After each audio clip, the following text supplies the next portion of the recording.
Dollar آ رہے ہیں جی، ٹھیک ہے، آپ اپنی سرزمین کرائے کے لیے حاضر ہیں، ڈرون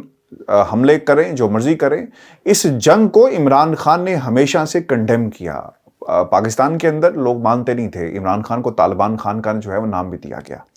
آج پارلیمنٹ کے اندر صرف ایک تنقید کی گئی اور وہ لوگ یہ کہتے ہیں کہ دہشت گردوں کو واپس لانے کی باتیں ہوئی، اور اب ہم کیسے شہید پولیس اہلکاروں کے اہل خانہ کو بتائیں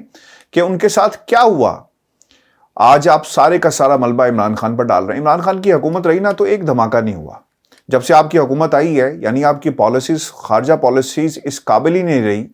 اور پھر دوسرے محاذ پر جہاں پر پاکستان کے طاقتور حلقے ڈیل کرتے ہیں، کہیں نہ کہیں خرابیاں موجود ہیں، جس کی بنیادی وجہ یہ ایک دہشت گردی کی ایک لہر پاکستان میں داخل ہو رہی ہے۔ خواجہ آصف صاحب یہ بھی کہتے ہیں کہ عمران خان کے بیانیے کو انہوں نے دہرایا اور کہا کہ ہمیں امریکہ کا ہواری بننے کی بجائے پہلے اپنا گھر درست کرنا چاہیے تھا۔ یہ بات خان صاحب نے ہمیشہ کی ہے، آپ ان کا مذاق اڑاتے تھے کہ کیسے کہہ دیا بیگرز اور ایبسولوٹلی ناٹ کا نعرہ لگا دیا۔ اب دیکھیں پاکستان کو بھگتنا پڑے گی۔ مجھے آج یاد ہے کہ وہ الٹے ہاتھ کی انگلی نا وہ ایسے ٹیڑھی کر کر کے شہباز شریف کا جو بیٹا ہے حمزہ شہباز کیا باتیں کیا کرتا تھا۔ پھر یہ بھی کہا گیا خواجہ آصف صاحب کی طرف سے کہ دوحہ مذاکرات میں طالبان نے لکھ کر یقین دلایا تھا کہ افغان سرزمین کسی بھی دوسرے ملک کے خلاف استعمال نہیں ہوگی۔ اب خبریں یہ آ رہی ہیں کہ وہاں بھی لڑائی پڑ گئی ہے، کنڈیم کیا جا رہا ہے، لیکن اب پاکستان نے یہ فیصلہ کر لیا ہے کہ ہم دوحہ جیسے مذاکرات نہیں کریں گے۔ ہم ڈائریکٹلی افغانستان کی حکومت سے بات کریں گے اور پھر ان کو ان کے ٹھکانوں میں گھس کر جو ہے وہ مارا جائے گا، یعنی ایک گرینڈ آپریشن جو ہے وہ لانچ کیا جا رہا ہے۔ آپ عمران خان کو ذمہ دار ٹھہرا کر یا ایک جھوٹا بیانیہ بنا کر اپنی ذمہ داریوں سے راہ فرار جو ہے وہ اختیار نہیں کر سکتے۔ وزیر دفاع نے یہ بھی کہا کہ قومی اسمبلی اجلاس آج ہم نے جس مقصد کے بلایا اور یہ جو دہشت گردی ہے اس پر تمام سٹیک ہولڈرز کو اکٹھے بیٹھنا چاہیے۔ بالکل ٹھیک ہے، خان صاحب تو بہت دیر سے کہہ رہے تھے کہ خدارا وہ سپر پاور جو افغانستان میں غرق ہو گئی لیکن طالبان کو ختم نہیں کر سکی، آج آپ یہ کہتے ہیں کہ جناب انہوں نے سیٹلرز کی بات کی ہے کہ ان کو سیٹل کرو، اور یہ ایک جھوٹا بیانیہ عمران خان کے ساتھ جو ہے وہ منسوب کیا گیا۔ آپ پاکستان کے طاقتور حلقوں سے بھی پوچھیں نا، وہ بھی اس فیصلے میں شامل تھے۔ اور پھر انہوں نے اجلاس سے خطاب میں دہشت گردی کے نام پر بھیک مانگنے کے بیانیے سے بھی اتفاق کرتے ہوئے کہا کہ 126 بلین ڈالرز ہم نے کھویا ہے، جبکہ ہم بھی 400-500 ملین ڈالرز کے لیے ساری دنیا میں بھیک مانگتے پھرتے ہیں۔ چلیں ایک تو بات اچھی ہوئی کہ بھیک مانگنے کی انہوں نے یہ جو کنفیشن تھا وہ پارلیمنٹ میں کھڑے ہو کر کیا، اب یہ ریکارڈ کا حصہ ہے۔ پھر وہ یہ بھی کہتے ہیں کہ ہم نے اپنا پورا کا پورا ملک گروی رکھ دیا ہے، ہمیں سپر پاور کا اعلی کار بننے کا شوق بڑا پرانا ہے، ہمیں امریکہ کے کہنے پر جنگ نہیں لڑنی چاہیے تھی، چاہتے ہیں کہ امریکہ کے ساتھ اچھے تعلقات ہوں مگر ان کی باتوں پر ہمیں عمل نہیں کرنا، یعنی ہم ساتھ تو چلیں گے لیکن اپنی ٹرمز کے اوپر۔ ویورز آپ کو یاد ہے یہ بات خان صاحب نے بھی کہی تھی کہ ایبسولوٹلی ناٹ، ہم امریکہ سے جنگ نہیں چاہتے لیکن ہم چاہتے ہیں کہ امریکہ ہماری بات مانے اور ہماری ٹرمز کے اوپر بات مانے۔ امریکہ ایک سپر پاور ہے، یہ خان صاحب بار بار کہتے تھے۔ اس وقت یہ تمام ٹولہ جو امپورٹڈ حکومت کا نا وہ عمران خان کا مذاق اڑاتا تھا۔ آج آپ کو بڑی قومی خودداری جو ہے وہ یاد آ گئی اور آج عمران خان کی باتوں کو آپ بار بار دہراتے ہوئے نظر آتے ہیں۔ یہ ہے دوہرا معیار اور یہ ہے وہ رنگ ان تمام سیاستدانوں کا جو وقت آنے پر یہ بدل لیتے ہیں اور اپنا اصل رنگ جو ہے وہ دکھاتے ہیں۔ ویورز پاکستان اس طرح نہیں چل سکتا جس طرح یہ تمام طاقتیں اور یہ لوگ چلانا چاہتے ہیں۔ آپ کی ایک پالیسی ہوتی ہے کنسسٹنٹ اور آپ اس کے اوپر عمل کرتے ہیں۔ جن لوگوں سے ملک کے اندر لوڈ شیڈنگ جو ہے کنٹرول نہیں ہوتی، انہوں نے آپ کی جو فورن پالیسی ہے اسے کیا کنٹرول کرنا ہے، دہشت گردوں سے کیا بات کرنی ہے۔ پھر اس میں سب سے جو انٹرسٹنگ بات تھی وہ رانا ثناء اللہ صاحب جو ہمیشہ غائب رہتے ہیں اور آپ کو پاکستان کے ٹیلی ویژن سکرینز پہ ہمیشہ نظر آئیں گے۔ ونڈوز کھلتی ہیں اور ساتھ ہی یہ کھڑکی کھول کر پوری دنیا کو اپنا پیغام جو سناتے ہیں، اپنی پالیسیز اور جو ان کی اپنی منسٹری کی کارکردگی ہے وہ دکھاتے ہوئے نظر آتے ہیں۔ کاش یہ ایسا بہت ہی اچھا ہوتا کہ بہت پہلے کچھ کر لیا جاتا، امریکہ یا لندن یاترا کے بجائے یہ اس پر دھیان دیتے، کیونکہ خدشات تو پہلے سے موجود تھے، لیکن انہوں نے ضروری سمجھا کہ لندن آئے اور نواز شریف کے بچاؤ کے لیے کوئی نہ کوئی حکمت عملی جو ہے وہ طے کی جا سکے۔ پاکستان کو کیسے بچانا ہے حکمت عملی نہیں ہے، لیکن نواز شریف کو کیا بچانا ہے، کس طرح بچانا ہے اور کب بچانا ہے اور کس سے بات کرنی ہے، اس کے لیے بھرپور طریقے سے کام جو ہے وہ کیا جا رہا ہے۔ رانا ثناء اللہ صاحب یہ کہتے ہیں اور انہوں نے بھی حقائق کو تسلیم کیا اور وہ کہا کہ دہشت گردی کے خلاف جنگ میں غلط پالیسی ہم نے اپنائی، اور انہوں نے عمران خان کے اس بیانیے سے اتفاق کیا اور کہا کہ ہمیں اپنی جنگ خود لڑنا ہوگی، دہشت گردی کے خلاف پالیسی پر وزیر اعظم، آرمی چیف، ایوان کو اعتماد میں لیں۔ یہ مطالبہ کیا گیا ہے، یعنی پہلا مطالبہ کیا گیا ہے وہ رانا ثناء اللہ صاحب کی طرف سے کیا گیا، اور اس سے پہلے یہ مطالبہ نور عالم کی طرف سے کیا گیا۔ نور عالم نے کیا کہا وہ آگے چل کر میں آپ کے سامنے رکھتا ہوں، لیکن رانا ثناء اللہ صاحب یہ کہتے ہیں کہ ہم نے اپنی غلطیوں سے کچھ نہیں سیکھا، مجاہدین تیار کرنے کی کوئی ضرورت نہیں تھی پاکستان کو، کسی کے کہنے پر لڑائی میں شامل نہیں ہونا چاہیے تھا، ان لوگوں کو ہم نے مجاہدین بنایا اور اب دہشت گرد بن گئے۔ اور جو باتیں رانا ثناء اللہ صاحب اور خواجہ آصف صاحب کر رہے ہیں نا، بالکل ٹھیک کر رہے ہیں، مگر مسئلہ یہ ہے کہ یہ باتیں عمران خان پچھلے کئی سالوں سے کر رہے ہیں، اور وہ کہتے رہے کہ خدا کے لیے اپنی ایئر بیسز ڈرون حملوں کے لیے نہ دینا، آج یہ انہیں ماریں گے، کل کو یہ پلٹ کر ہمیں ماریں گے، اور آج پاکستان میں یہی کچھ ہو رہا ہے، اور ماضی میں بھی یہی کچھ ہوتا رہا۔ ہمیں ڈالر دے کر ہماری جو قومی غیرت تھی نا، اسے ہمیشہ کے لیے سلا دیا گیا۔ آج ہمت کی ہے کچھ لوگوں نے پارلیمنٹ کے فلور پر کھڑے ہو کر، انہوں نے کہا کہ D G I S I اور پاکستان کے army chief general Asim Munir جو ہے اس حوالے میں بریفنگ دیں، اعتماد میں لیں کہ معاملات کہاں جا رہے ہیں۔ آپ کو یاد ہوگا کہ 2 سال پہلے خواجہ آصف نے یہ بھی کہا کہ اسی فلور پر کھڑے ہو کر ہمیں اعتماد میں لیا گیا۔ اس وقت آپ بغاوت کرتے تھے، اس وقت یہ سوالات کرتے کہ جناب ہم آپ کے ساتھ نہیں بیٹھیں گے، آپ ایکسٹینشن نہ دیتے، اڑ جاتے، لیکن آپ نے اس وقت سیاست کی۔ آپ کو پڑا ہوا تھا کہ جناب ہمارے کیسز، ہم نے نواز شریف کو واپس لے کر آنا ہے، ہم نے لیڈر بنانا ہے، نہ وہ لیڈر بن سکا، اور پاکستان کی عوام جو ہے، چاہے وہ سیاست کا میدان ہو، پاکستان کی قوم جو ہے اس کی کاسٹ پے کر رہی ہے، مہنگائی ہو، پاکستان کی عوام اس کی قیمت ادا کر رہی ہے، اور پاکستان کی عوام ہی اپنی جانیں گنوا کر یہ قیمت جو ہے ادا کر رہی ہے۔ فیصلے صرف آپ کے ہوتے ہیں۔ ویورز، کچھ اہم باتیں مشاہد حسین صاحب کی طرف سے بھی کی گئی ہیں، اور یہ اس لیے میں اس کو شامل کرتا چلوں کیونکہ انہوں نے اپنی ہی حکومت کو ایک آئینہ دکھایا ہے۔ مشاہد صاحب یہ کہتے ہیں کہ اس لولی لنگڑی حکومت کو اب چلتا کرنا چاہیے، اس میں اب کچھ نہیں رہا، جان جو ہے ختم ہو چکی ہے، فیصلے کرنے کی صلاحیت موجود نہیں ہے، کوئی اور نہیں، مشاہد حسین سید صاحب جو کر رہے ہیں۔ پھر وہ یہ بھی کہتے ہیں کہ فیصلے کر لیں، یہ نہ ہو کہ آئندہ کوئی جنرل آ جائے اور پھر ہم ایک دوسرے کی شکل دیکھیں گے اور پھر اس وقت کو کوسیں گے جب ہم نے مل کر فیصلے نہیں کیے۔ پھر وہ یہ بھی کہتے ہیں کہ اگر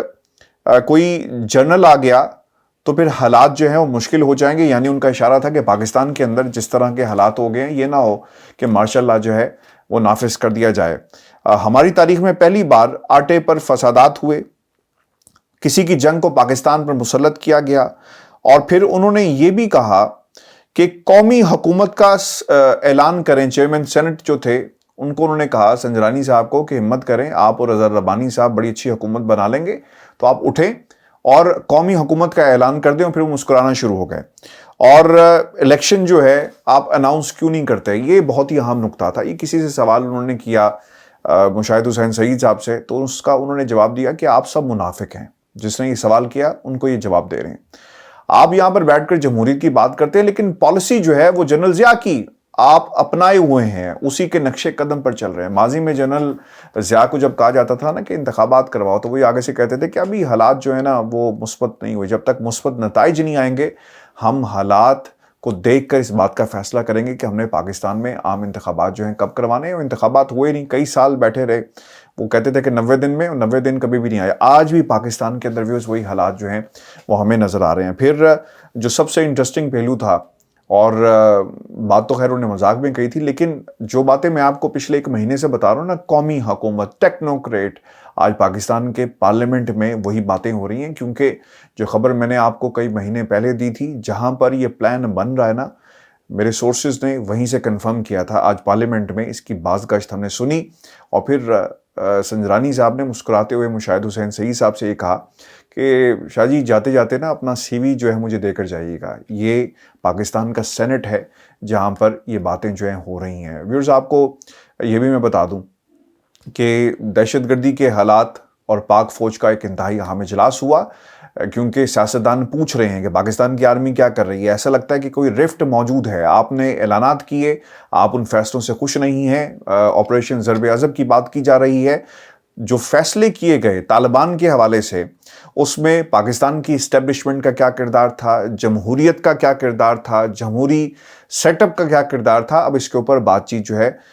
وہ ایک سوال، بڑا جو سوالیہ نشان ہے اس کے اوپر لگا کر جو ہے وہ کی جا رہی ہے۔ اجلاس ہوا ہے جی، جس کی صدارت army chief general Asim Munir نے کی ہے، اور وہ یہ کہتے ہیں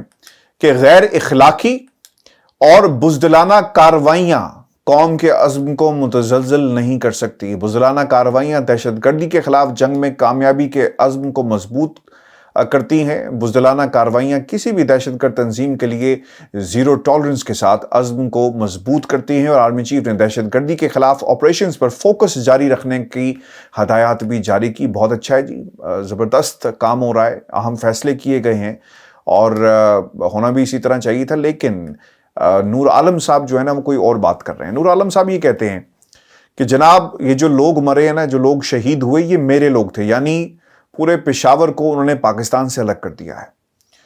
جس کا جواب رانا ثناءاللہ نے دیا، اور میں انہیں کریڈٹ دوں گا کہ نور عالم کی اس بات کا جواب دیا۔ بعض لوگ اتفاق نہیں کریں گے، وہ کہیں گے کہ جناب یہ ٹوپی ڈرامہ ہو رہا ہے، ایک کو تنقید کے لیے کھڑا کر دیتے ہیں اور ایک کو جو ہے وہ آتا ہے اور حکومت کی پالیسیز جو ہے وہ بتانا شروع کر دیتا ہے۔ کسی حد تک یہ بات درست بھی ہے، لیکن نور عالم یہ بھی کہتا ہے کہ جب تک دھماکے لاہور میں نہیں ہوں گے نا، یا کراچی میں نہیں ہوں گے، آپ کو ہوش نہیں آنا۔ یعنی اس نے تمام جو ہمارا کے پی ہے اسے پاکستان سے الگ کر دیا، اور پھر نور عالم نے بھی یہ مطالبہ کیا ہے D G I S I سے، army chief general Asim Munir سے، کہ وہ ایوان میں آئیں اور ہمیں بریفنگ دے۔ ویورز، پوری قوم